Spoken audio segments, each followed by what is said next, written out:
Hello, my dear students. In last class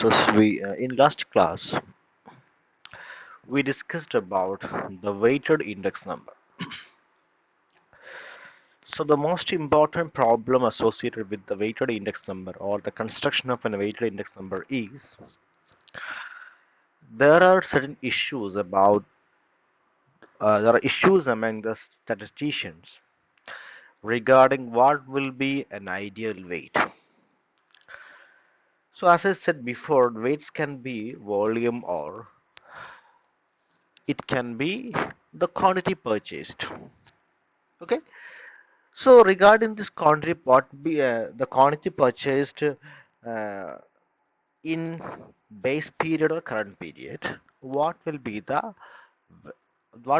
or what should be an ideal weights? Okay, so this was the major issues among the different statisticians. Okay, and there are mainly there are seven different opinions or seven different methods are available, okay, to assign the weight and thereby to calculate the index number. Okay, so in last class we discussed seven methods such as a Laspeyres method, Pasteur method, Dorbition-Bowley method, Fisher ideal index number method, Marshall-Edgeworth method, Walsh method, Kelly's method. Okay, so today in this video what I'm going to do is I will take a hypothetical examples, okay, on four commodities A, B, C, D, and I will try to do or I will show you how we can calculate all these seven index numbers and how the how all these values are different each other. Okay, so first I will go to the weighted index number. As we know, the equation of the weighted index number is P1Q0, sigma P1Q0 divided by sigma P0Q0, and Q0 is the weight. Okay, so how we can solve this? Let me show you. So look at, this is the commodity A, B, C, D. This is the price in the base period. This is quantity in the base period, price in the current period, quantity in the current period. Okay, now this is the Laspeyres index, Laspeyres index. Okay, where what is the weight? Q0 or Q0 is the weight. Okay, index Laspeyres weight is Q0. Okay, so what we have to find out, sigma P1 Q0. Okay, so P1 Q0 divided by sigma P0 Q0. Okay, so this is the P1 into this is the Q0. P1 Q0, you take the sum. Okay, now P0, this is P0 and this is Q0. You do it for all and take the sum. Okay, so if you take the sum, you will get 1660. Okay, now you look at the value of your Laspeyres index number. It is nothing but this is P1 Q0 divided by this is P1 Q0 divided by P0 Q0 into 100. It is 124.699. What does it mean? Compared to a base year value is not given here. Okay, so assume that our base year is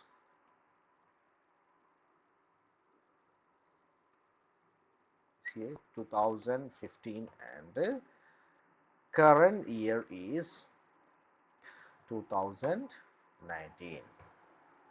Okay, so compared to 2015, this is the 2015 price and quantity, this is the 2019 price and quantity. So compared to uh, 2015, the value has been increased by 24.69 percentage on an average. Okay, yes.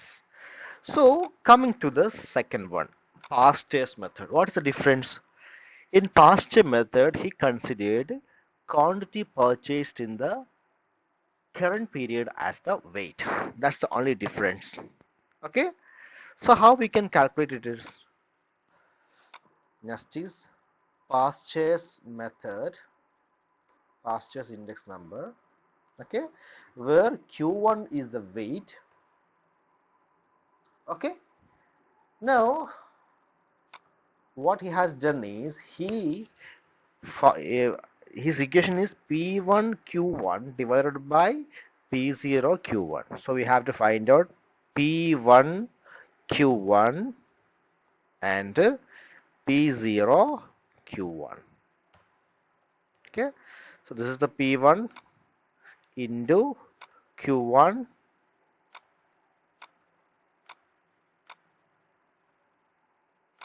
Its summation is 1790. Then P0 into Q1. This is the P0 multiplied by Q1. Okay, if you find out its total, it is 1470, 1417. Okay, then it is equal to this divided by sigma p1 q1 divided by sigma p0 q1. It is multiply by 100. Okay, so it is around 121.769. So as per past year's method, there is an additional there is an increases in the prices by 21.76 percentage. Okay, so what we can understand that when you are considering, or when you are considering q0 as the weight, the value will be up biased, or value will be little much more higher. And when you consider your uh, uh, weight q1 as the weight, then your index number value will be less than that of the last pair index number. Okay, so 24.69 was the increases as per the last page index number, whereas it is only 21.7% as per past year's index number. Okay, now we are moving into the third one. What is third equation? Third is the Darby-Bowley's method. So as per this method,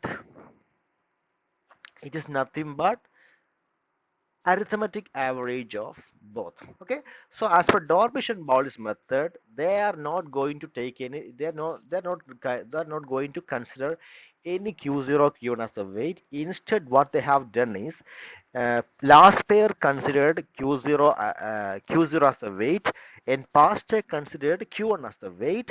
The Darby and Bowley has simply taken the arithmetic average of both index, not the weight. Okay, so P1 Q0, P0 Q0, this last pair index number, P1 Q1 divided by P0 Q sigma P0 Q1 Q1, it is the past year's index number divided by 2. So it is very simple to calculate the Darby-Bowley's method.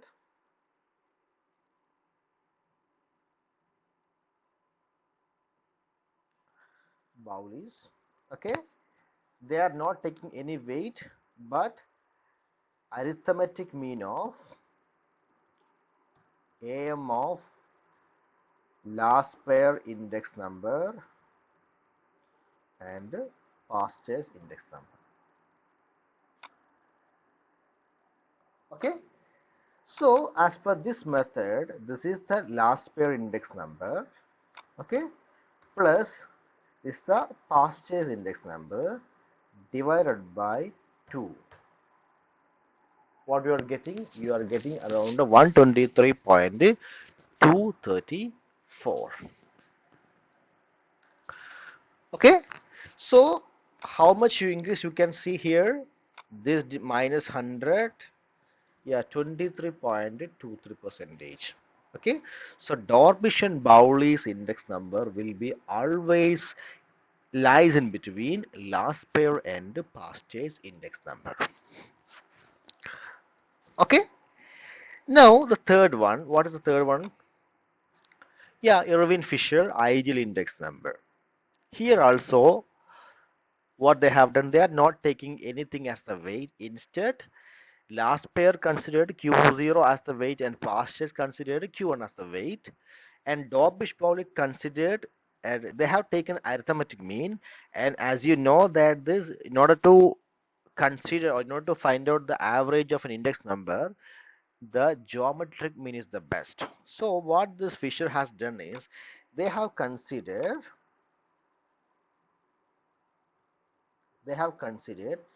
GM of last pair and past tense method. GM of last pair and past tense method. Okay, so um, let me find it out, which is equal to square root of, this is the last pair index number, multiply is the past year's index number. Okay, it's 123.225.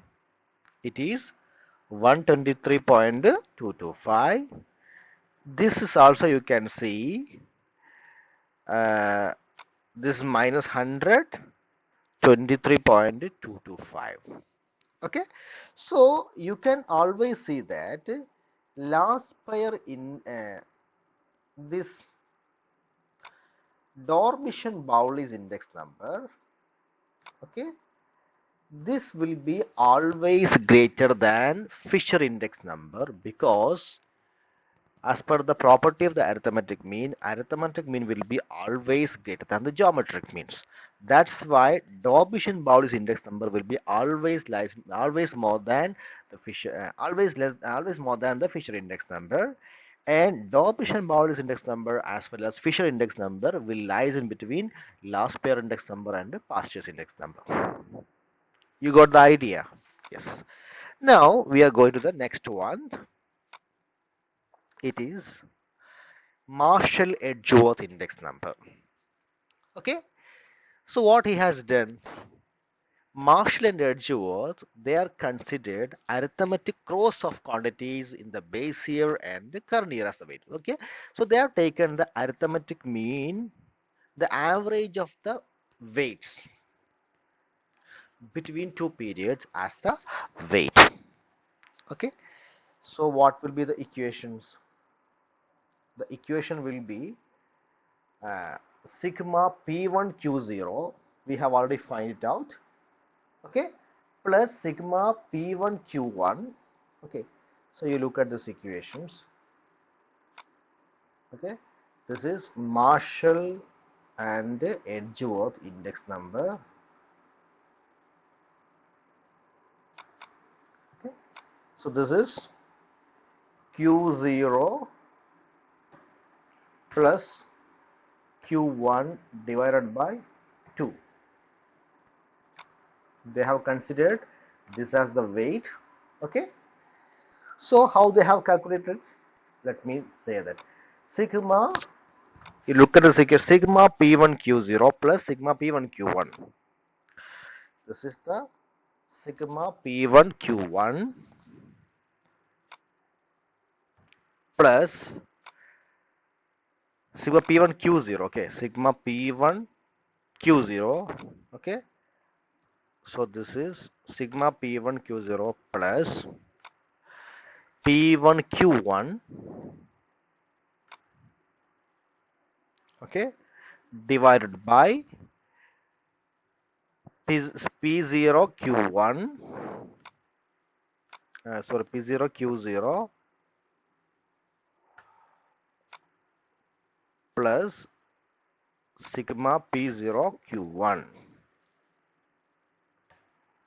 Okay, so you are getting around 123.325 here. If you multiply it with 100, you are getting 123.323, 3.323. Okay, so if you subtract 100 from this, if you subtract 100 from this, you are getting 23.322. Okay, so what you can see here, Marshall-Edgeworth index is also lies in between last pair and past year's index number, but it will be more than that of the Dobbish-Pauli's index number as well as Fisher index number. Okay, now let me find out Walsh index number. Walsh index number. Okay, what Walsh has done, he considered the geometric mean of Q0 multiplied by Q1 as the weight. Geometric mean of the Q0 and Q1 as the weight. Okay, so we have to find it out, Q0 and Q1. Sorry, the geometric mean of the Q0 and Q1. Okay, so then after that, what he has done is, if you look at this equation, sigma P1 into Q0 Q1 under square root P0 into Q0 Q1 square root. Okay, so what we have to do is, we have to first find out this value. Okay, Q0 Q1.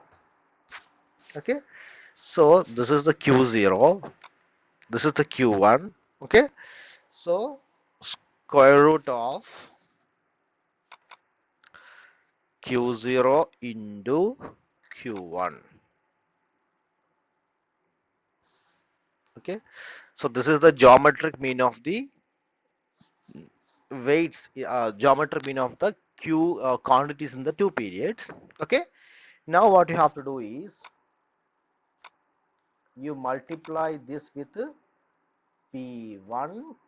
Okay, and you also multiply this weight with P0. Okay, so here this P0, P1 is equal to, this is P1, this is multiply by this weight. Okay, you are getting this value and you add, or you sum it. Okay, here also this is the P0, this is the P0, multiply by this weight. Okay, you do it for all, then sum it. Okay, now as per Walsh index number, this P1, this multiply by, so divide by this into 100. How much you are getting? You are getting 123.34. Okay, so this 123 minus 100, you are getting 23.339 as the weight. 23.3397 as the weight. Sorry, as the increases in the prices. Okay, so this is first index number, second index number. Now we have our the last index number, seventh index number. Okay, so in seventh index number, or last in the Kelly's index number, we can take the average of AM or GM of the quantities of consumed both in the current year and base year, or we can take more than two periods may be used. Okay, so if you use sigma P1 into Q, okay, so if you use arithmetic mean of this Q, that means Q1 Q0 plus Q1 divided by 2, okay, between only two period, then your values of your Kelly coefficient will be exactly equal to your Marshall-Edgeworth index number. Or if you are using the index number, sorry, the weight for only for two period, okay, So if you are considering the weights only for 2 period, then your value will be then your if you are using geometric mean also, then your value will be equal to Walsh index number. Okay, but assume that one more Q0 value is available. Sorry, Q1, Q2, and Q3. Q2 is available. Q3 is available. Sorry, Q0, Q1, and Q2 is available. Q2 means what? Quantities in the third period. Okay, where prices is not available, or price we are not considering. So in Q2, suppose we are assuming that 2, 5, 8, and 9 are the purchases or the quantity that we have purchased. Now what we do, we will take the average of Q0, Q1, and Q2. Okay, or you'll take the geometric average of these three as the weight. Okay, so in Kelly coefficient we will consider the weights for the quantities for more than two variables, or sorry, more than two period. Okay, or if you are considering the only two period, a base period and current period, then if you are using the average, or if you are using the mean, arithmetic mean, then our values will be exactly, the Kelly's value will be exactly equal to the marginal growth index number. Or if you are using uh, geometric mean, then our value will be exactly equal to Walsh index number.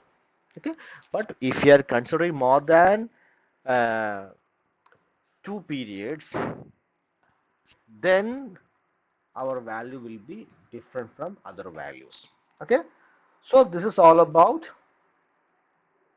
uh, calculating the different index number. Okay, so look at this value, last pair index number. Okay, so among all these things, the last pair index number will be the highest, and past year's index number will be the lowest. Okay, and all other index number will be very close to each other and lies in between last pair index number and the past year's index number. Okay, okay, so I hope this video is helpful for you to know how we can find out these values.